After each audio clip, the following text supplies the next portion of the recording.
Ndamira pamberi pevamambo mutasi. Zvese kune zvechokwadi. Zvese zvandichataura ndezvechokwadi. Ndikaipa ndichabatwa nemusha. Ndikanyepa ndichabatwa nemusha. Mwari aribatsirawo. Mwari aribatsirawo. Inini pamusoro mambo. Inini ndinonzi Emisi Yaduri. Ndichigara musha mana sekuru kwakabva mai kwachikungu. Wekwazuze next door edu about 500 meters kuti tisvike pamba pavo. Nicholas takangonzwawo vachiridza mhere ari paumba kunga munhu ari kubudirwa. Hatina kuendapo almost 3 days achizviita. Zuva rechi4 ndopatakanzwa munhu anga achiridza mhere pamba kuti uye mundibatsirewo kani ndofawo here munyika muno hamuna vanhu here ndandichibva kumunhu dzadzaa kuma9 dzemakusini. Next door yangu yakandidaidzawo umwe futi kuti munozvizwa here zviri apo. Ndikati kwane vanhu here hanzi vanhu vazara. Tikadzikawo panext door ipopo apa pane munhu anga akagarirwa ari kurohwa. Hatina kugona kusvika vanhu vepo vaitokandirwa nematombo kuti musasvike bandisekuru wada kubuda. Saka takangomira side. Munhu anga akagarirwa akabva azotiza kupukunyukawo. Zvaapukunyuka Nicholas vanhu vakabva vatanga kutiza waakutya Nicholas. Nicholas ndipakabva asvika paumba pedu. Panonzi pachikumbu. Aibva ati zvese zviri panapa ndezvangu. Ndakarombesa Simon panapa kuti aite zvese asi achadibawo ndipawo mari. Vanhu tatazvikira mumba newamwe wangu warutiza tatiri 5 mumba. Vatakiya do. Mbuya mai wangu inini une 95 years anga ari panze. Nicholas ndipakasvika ibvutira mbuya walking stick yake akamonyorera moko akati gara basi kumura bhachi. Mbuya akatanga uchema vanhu tiri mumba. Kusvika umwe wangu etati naye akavhura dhoo akadhonza mbuya akapinda. Iye Nicholas anga ambosuduruka. Zvaakaona kuti takiya dhoo Nicholas akatanga kuponda dhoo repadining. Akaponda dhoo. Ndikati wasikana ngatipinde muanother room tikiye. Akaponda dhoo robva raboka. Vandati varume zvakutaura zita rangu munhu uruda inini. Ndipo ndakabva ndabuda ngepamwina pedhoo paya pasingaiti hameno kuti Mwari akandibudisa sei. Ndobva ndabuda. Paakandiona kuti inini ndabuda pandobva andimhanyirira. Ndakabvunza pamwe ndaenda side saka ndakabva ndandoendawo ngerimwe side. Ndipo akadzoka vatanga kupwanya zvinhu zvese paumba magirazi zvese takanyorera magirazi anosvika ma39 ma40 madhofo zvese zvakaparara zvinhu zvepaumba. Indanda musango ndopakazofonerwa polisi ikauya. Ndipo ndakabudawo inini kwandandiri. Polisi ikauya ikatora mastatement vatatakurwa taendesa kwaruda. Taendeswa kwaruda ndakataura zvandakataurawo mastatement angu. Saka takabva tasitiende kukoti ndobva taenda kukoti. Nicholas anga ari kuti ndiribudirwa. Vakwanzi nyaya yenyu hatitongiba endai kwamambo mutasi. Ndipo takabva tanguya kwamambo mutasi. Asi bati kubudirwa kwacho hakusupera. Hatisina rugare pamba. Taakutotya. Musuna akasvika zvofuti ndiri munda. Sabhuku gwirira akatondifonera kuti munaona zvinhu kwazi munhu akwira nemugura urutsvaga iwewe. Saka lake yacho ndandatowa iye ndakasvika abva pamba. Saka rugare pamba hatisisina ba naNicholas. Baba wacho chiri kunyanya kundirwadza ngechekuti baba wacho haanongobvira asvika kana yozoona paumba. Svika nanhasi kana kuti maswera here haaiti. Handizivi kuti ndiye akatuma mwana wake here kana kuti chii chakaitika. Ndo masoko avo.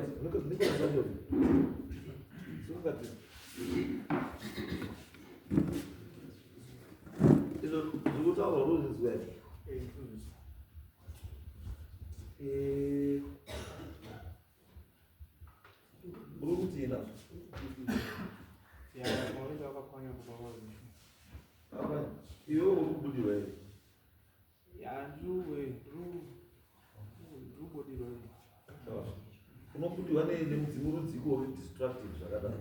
Dzinoda kupanya kuuraya vanhu zvadini? Ndinyasoziva kuti chinhu chitomboitika. Iyo zviri tikatobudirwa unobudirwa here?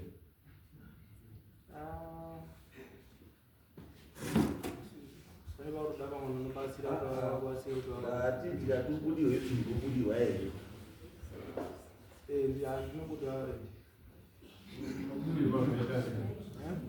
Unobudirwa zvaita sei? Zvaingouda kungouya. Right. Regai ndichi yemukomana uyu. Ndapinda vandakuziva. Ndiwe Nicholas kuti ausanga uri kumurapi here pamurenje hamina wanzi pamurenje pamurenje. Ndiwe kusvika ukahedha mota yangu usiku. Ndiye. Ndio kuenda moto ukazosungwa panze pamuta. Right. Saka nyaya chaiyo chiri bode kuti baba wacho ndimi baba wacho. Right. Makamenda ere mwana kune varapi vanokuratidza kuti mwana ari kudodika pamasuku. Ipo patatutori pamurenje ndipo tatutori Pakati chii murenje? murenje haiti kwazikane mweya wegozi. Kana mweya chii? Wegozi. Kana mweya ngozi? Saka hausi mudzimu. Kana kuti pane mweya ngozi, it means that this is shy but ngozi. Ngozi hapo paradza. Right. Ndosa ndokuti kana ineni Zita ndiani kana kuti susi. inini vanhu vamuri kuenda kana havasi vanhu vanokubatsira. Mukuenda kune vanhu vasikakubatsirei. Takatomirira kuti patakapiwa date kuti tiuye saka ini ndakazokufundirwa kuti mukomana uyo hazvisi kutamba zvinhu. Saka ndakazotoko semazwire wandakanoita kuti pane anozi ndenge anobatsira unenge wakutoenda kuti utsvagwe kubatsira asi ndakatomirira But chandokutaura ndechekuti pane vamwe vanozikana kugadzisa nyaya dzegozi nechii zvokuti chamuri kudai imimi tine zvinhu 2 zvatakatarisana nazvo zvatofanira kutarisa. Uyu mukomana endai naye ambonotestwe inonzi psychiatric department kuchipatara. Endai naye ambonotestwe ikoko aoneke kuti pfungwa dzake dzakamira sei.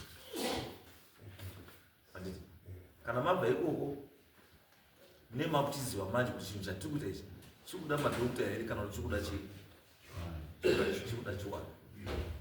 Because ivi nyange major takati munhu ari kubudirwa handi kubudirwa kunotaura kuti pamajor street kwausingakwanisi kuatenda kubudirwa kwemudzimu kuti mudzimu uri kutaura noti kwengozi.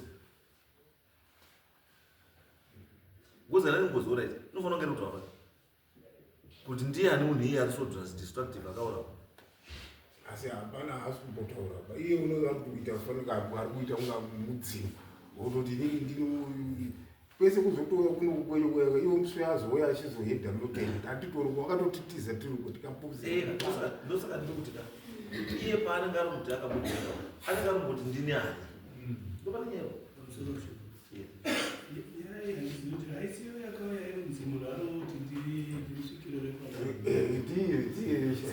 repaikatenganire background yepazvakataka bcause haina kutanga kupinda padare wakatouya tikagara neve pasi inokusiwapatazoya kumudora tikavabvunza mwana akaenda kugomo kwaakaenda pakaitika zvakaitika ndokwaakatanga kufika zvese izvi saka mukasana background yakakwana unachangamire zvinhu zvekasika maakuendeswa kusikaidi paichangamire information yakakwana maringe nekuti zvakatanga sei. Tikabvunza kuti mwana uyu unovhima here hamuna kubata matombo here kune makuwa ekwatete manunguro bcause atakati ndikubudirwa nemanunguro erangati ipapavo munatsobatsira changamire.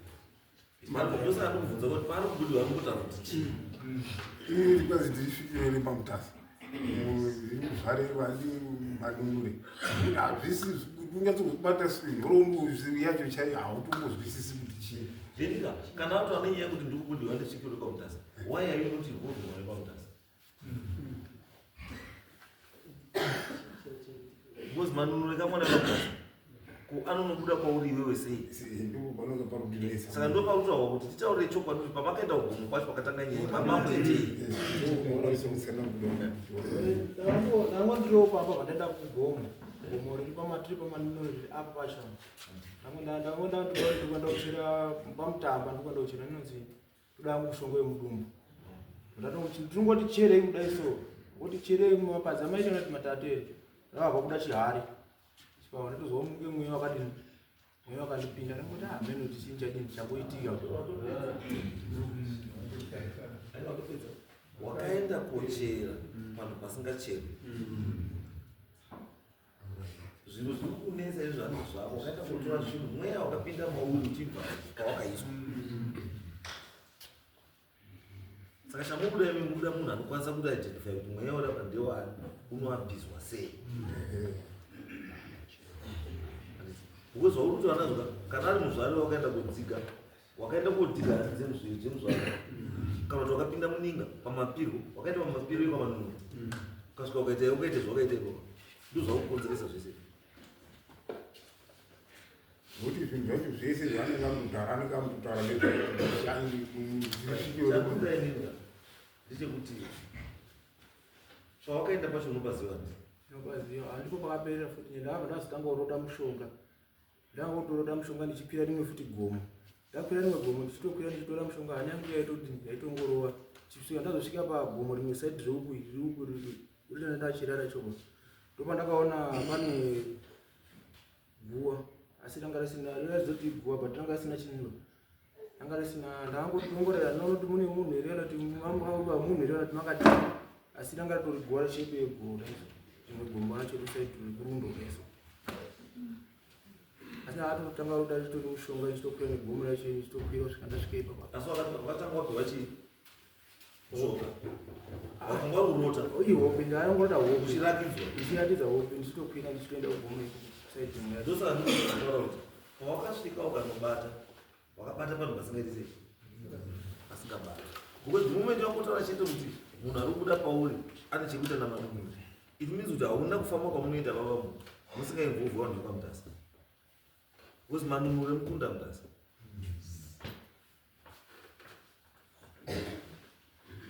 Saka I think chinhu zvatokwanisa kuita unozongomira ipanze then chamboti machinda mungotaura mona kuti unokwanisa kubatsirana sei. Yes. Mambona ndikumbira kubvunza kuti nyaya yakaitika hatina kana chigumbu chatiinacho tinotokumbidzana asi baba agono here kusvika kuya uzoona zvaitwa nemwana wako endi mwana haana kuzvidaba kuti azviite asi baba wacho kana paine chinangwa chake chaanenge ainacho ndandiri kumbira kuti anitaurira kuti chii chasina kugona kuuya unotopfuura ngeemita kupfuura pange pamba pedu hatiwani mangwanani hatiwani maswera sei asi uri kuona zvakaitika chii nawo. Saka ndizvo ndinoda kuti mundibvunzirewo baba kuti chiinyi chii sanyoka pamusoro kugarisana kwese kuti akasongonetsana nemukadzi uyu akandituka zvimwe zvokuti semurume ndakazvibata angu ndikati no handina kumbotaura naye asi wakandituka zvimwe zvisikaitipa zvekuti kugara kwese uku ndandisikamboninei tisikambotaudzani pamusoro pemuchirumba asi icho ndakakwanisa kuita inini ndakakwanisa kutaura nemuridzi wepamba ipo papo ari kusouth africa ndichikumbira ruregerero ende zvatotaura zvekuti ndakanyorwawo pachipepa chisamanisi inini paiitika zvese izvi ini handi stori kuba asi ndakazongozwa kuti zita rangu riripo handitori basa ndinombobata-bata ndiro asi ndakazongozwa kuti uripo pandati ndakungoiswawo nekuti ndini baba wacho kana kuti igiraji yekuti hautauri nemimba ende ndizvo ari kutotaura kuti hautauri nemimba asi zvakabudikidza nekuti akasondituka zviya zvekundituka zvekuti hongu ndandiri murombo hangu asi wakandituka zvekuti kana hazvitombobvipa pamwoyo pangu matukirwo acho ndakaita saka ndizvo ndaita hangu inini zvokutaura naye inandidina. Mambo wangu ndofunga kuti kutukwa kwandakaita papaini wana wanga watoripo wanondipupurira waisenza kumapaini ndiko aisenza handina takatitauzana tiri 2 handina kutuka bata aipatambidzana masoko waichengeta mukamba takatukana karipo saka ndipo ndikati nditaure baba kuti muone kuti ndizvo here kuti mazuva acho andakatuka acho ngeapi ngekuti avo waichengetedza wanhu mukambani wanenge watema huni isusu tatiri kuenda kuhuni newana hanzvadzi dzangu takatema huni iwo waripa amena pangu akawanda asi takangozwa hwema hwembanje wanga uri kuita sei wanga uri kubhema ndobva tatanga utema muti wedu vakwasi takusungai muri utema muti tikati atiri utema muti handiti muhunere ndipo bva atanga udini kupopota inini ndibva ndapindurawo muruzwa baba mandapindurawo inini semunhu saka ndizuboti kupopota kwacho nezvenhando zvacho zvandakapopota papatori newana wacho nanhasi wapenyu hadipo asina kuzoda kutaura neniba wakadzi wake apana handina kana icho ndakagoti tinongowirirana sanhasi asi hongu takapopotedzana but unotadza here kuya uzoona zvakaitwa nemwana wake takapopota asi unotadza here kuya uzoona paka zvakaita mwana wako Andikuona pale hamunozwa zvakataura. Panonzi sori panonzi chi? Sori ngatiende mberi. Kandaka kutukai zvakakubata ini. Ndine urombo. Nganditange panyova nditende mberi. Handizve. Kaida kutoenda kumberi zvezvida. Munokumbira zveke. Hati maitukana umwe akabatikana. Ndaitomuchinga. Saka ndaitomuchinga. Tiri patava tiri nezuro. Mukaramba mukutaura mukutaura. Arudi handipuri papa penyu nekuti ndinobodzi makandituka. Saka toti munoti sori toenda kumberi. Shona munoinzwa. Kana mukawata muchiti mamuti sori ka. Moramba makadaro hatauri nemi. Sorry. Sorry kacho.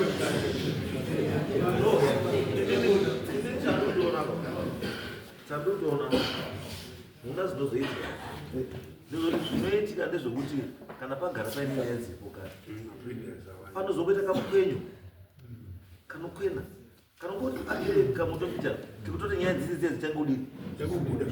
mukozi uyu kana akutotarisa disitrakshon yakaitwa pamama nemwana uyu pfungwa dzake nedifekti kuti baba vanoziva kuti sori pfungwa dzake dzazi kuti baba uyu ndiye akatuma mwana kuti izvo zvazvirambidzwa kufunga mufungiro especially mwagara musikataurira but tiri kuti isusu no tinotisaisa situation chiri important panyaya iyi tinoti kutaudzana kwawo tinoti important chiri important kurwara nechii kwemwana bho ndokwakonzeresa chii dai mwana anga asiri kurwarawo zvese Asina. Wainogara wakadaro. asi now that mwana azorwarawo vaita zvaaita ende chirurwarisa mwana ndochiri kuzikanwa chii Handikumbobvunzwa kuti unovhima here. ndiye manozvika kuti ndokuti vanedzimwe ndakaenda kuchera pandakachera mweya zvipinda mandii hautaura nezvikoma mumwe saka ndozvakukwataura kuti imimi hamuisoro zvibanyaya yamanumwe Hani mwana wenyu. asi mwana wenyumba muzvare manunure mwana wamutasa saka ndandoti watini no yatete ndaizwa ikurwa kwamai nechi yes haitongeki especially kana munhu akadini akabudirwa haina kwainotongeka especially kana munhu akadini akabudirwa asi chinodiwa bambo nechekuti imimi bambo kana musikatauri nauyu hamusitauri namai vacho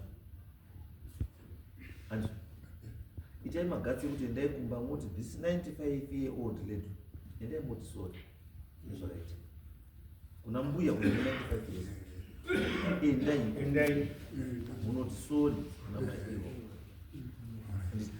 tichibatsirana kugadzirisa chii ndikuti mimi musaende ndinoti garai panzaka andi imi mune mwana wenyu hawanokwanisa kuenda asi imi mune mwana garai panzaka pamoti machidha mumboona kuti hawo iyi yamanunire yakaita sei because there is need now yekuti panzvimbo panofanira pangosvika paoneke kuti panzvimbo pacho pakamboita sei chii chiri kuitika then from there tochibatsirana kuti toita sei ndakazoenda pamunirwa mvura ine mani wezuro pakamunirwa mvura ipapa pachinyumba takuda kurundeko taangosvika ndikangotangochera ipapapo ndikabudisa chimwe chihoko chachiri pasi chakatonesao chiri mumberi chihoko chiri mumberi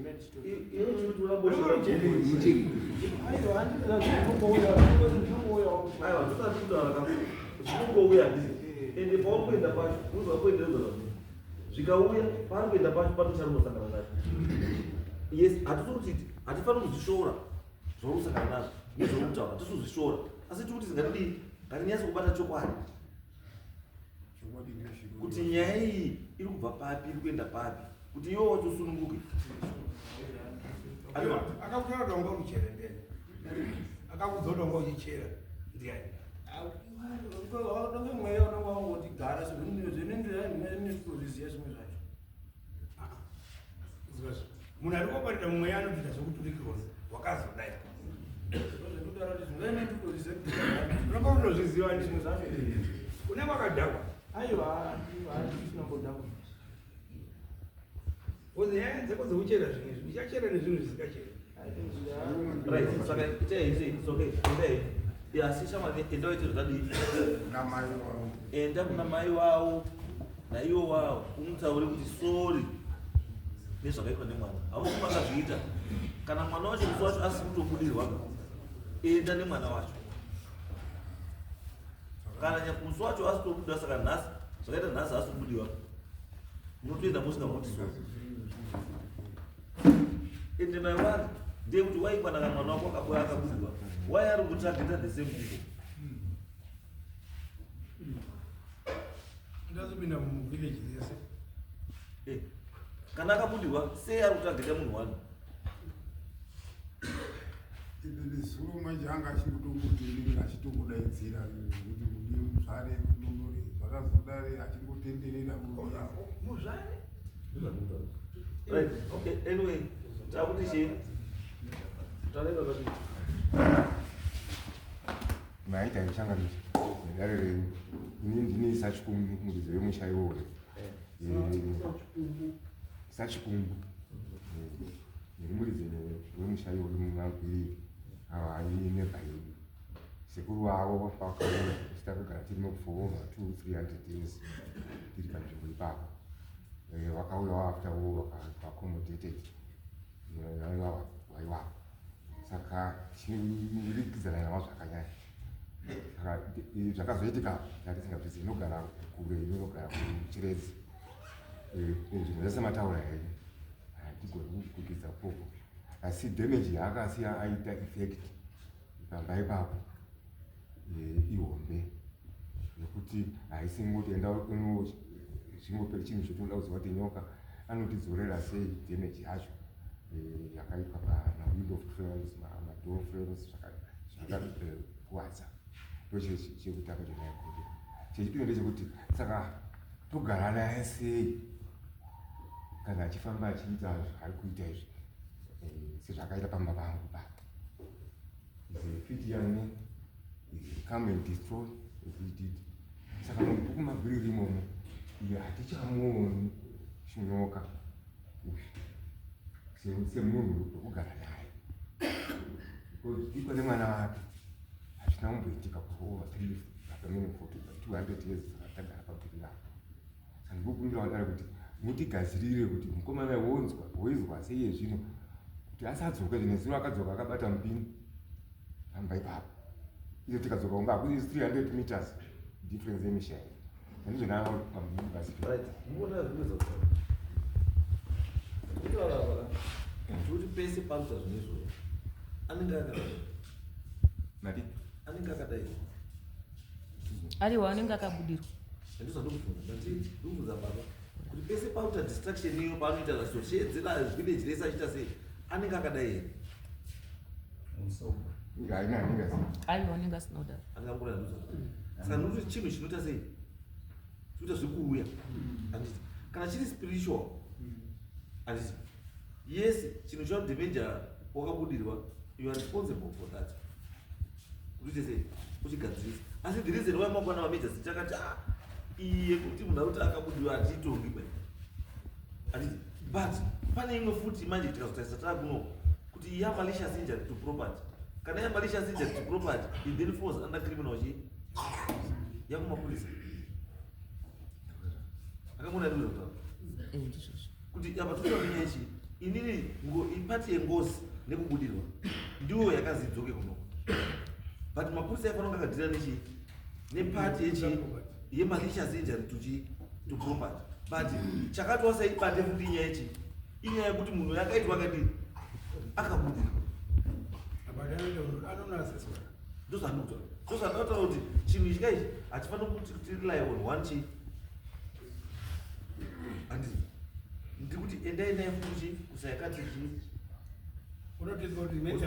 unotestwa futi kuona kuti is he stable mind yake yakambodii handiti uku at the same time tichiita futi kupi kuchiwana kuti tiese kuti zvaari kumbotaura zvacho zviriko here kabvafii hazviko andi because kana ari kumbotaura nenyaya yekuti mumanunure ndini muridzi wenzvimbo ino ndini chii wato apa aenda kochera inosangana nezvimwe apa wachera futi wasangana nechimwe zvaakuda zvinhu zvizvi kuti zvioneke kuti zviri kumbobva papi zvichiperera papi.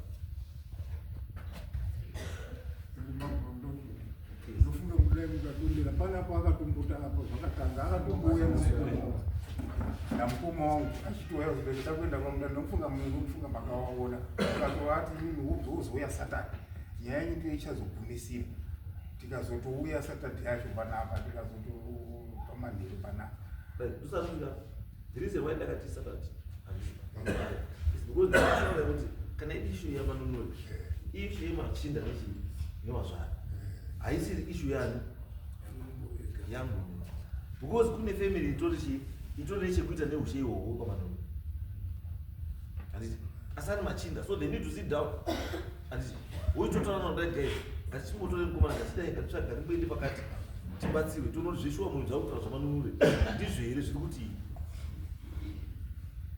akamona zvekutaura saka ndosandati chimboti mirai panze pijana handiti hawanokwanisa kuenda avavo then tokutaurai kuti tozoita sei asi tambotanga taclarify chii this issue then ahokusara tani machinda timbogara nawo pasi timboyase kuona what you can do to assist you kuti mukwanise kugara zvakanaka kuti mukwanise kugara zvakadii zvakanaka and wechatodai kuti mugare zvakadii but hatikwanisi kudzinga munhu munzvimbo based on issue yekuti ari kubudirwa tovatamudzinga munzvimbo tikuti let's attend to the issue yekubudirwa kwake toona kuti chii then tobatsirana kuti chii wanogarisa zvakadii wakaisana zvakanaka because dai munhu zvese zvaari kutaka ari kuita intentionally ari zvaarizvo tongosvika upanya yes tati makuisa chekubatai munhu but now that anenge ari possessed we need now to know kuti chikumboti kana ari possessed namanunuri why then manunuri become so distant why vada kupanya chii zvinhu ane here zvada kutaura kwatiri isusu vana shumba ende sei ari kuenda ukasingaui kupi but chikuti aende kureyosi unyoro kuti pazvakatanga ndakakwira mugomo ndobva ndanochera ndikutsvaga mushonga wemukumbu pandakachera ndikutsvaga wekumbu ndakabva ndaona ndachera hari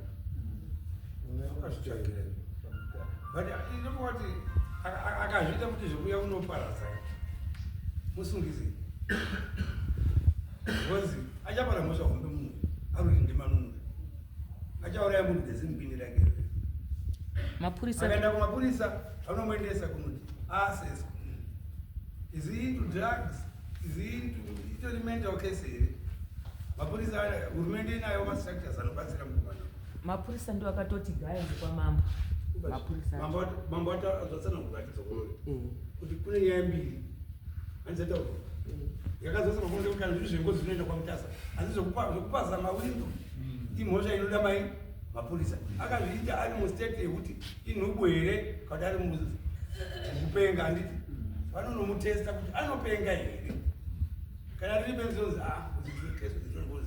mental unstable kana ari kutamba nje achiita zvinhu izvozvo vokumapurisa anozvibudisa kuti ropa rake rine madrugs akanoti chakati ari kupenga because kune nozi alcohol inducing psychotic disorder nditi kuti munhu akamata kusvika pacertain threshold anogopedzisira kuti akanodi anopenga kana ari soba munotaurira kana ari dhakauti akakuita zvinhu zvisiri zvisizvo saka hurumende inogona kunomutesta munhu kana atopara mhosva because anoti ndiri kupenga anonochengetwa otobatsirwa asi isisu kwazina musasiye kuti zvechi chiwani saka kaende mupini go to the police because achakonda munhu arari basa remapurisa ndere kuprevenda kwete kusunga chete kutoprevenda crime munhu asati apara mhosva toda kutomumisa asati adi apara handiti saka kumubatsira kutomuti ripota da ngambonoaseswa ngambonoteswa ende papacho vazvikurandi kuenda kuti batsirai mwana wangu handiyazivi kuti munhu ari kuita midzimu here kana kuti akupenga bhozi is distracted ende ngakudze zvinhu zvipamba pani pavo apa panga paine windo pamba pemurume uyu manexi vakaputsirwa mawindo ani munonzwisa pamwe waitoti zvinhu zvakapiswa pakapiswa zvinhu waitotora achipisa zvinhu saka muchidi murumbatsira sei nharaunda iyo inofanira kutambudzika kuti bhozi imurukwana ndosaka takatotomboenda kubatsirwa munavo takatotsvagawo munhu anonge ari kutibatsira zvii hatisingoziva kuti chii ndosaka takaenda kwakubatsira ande tozosangana panza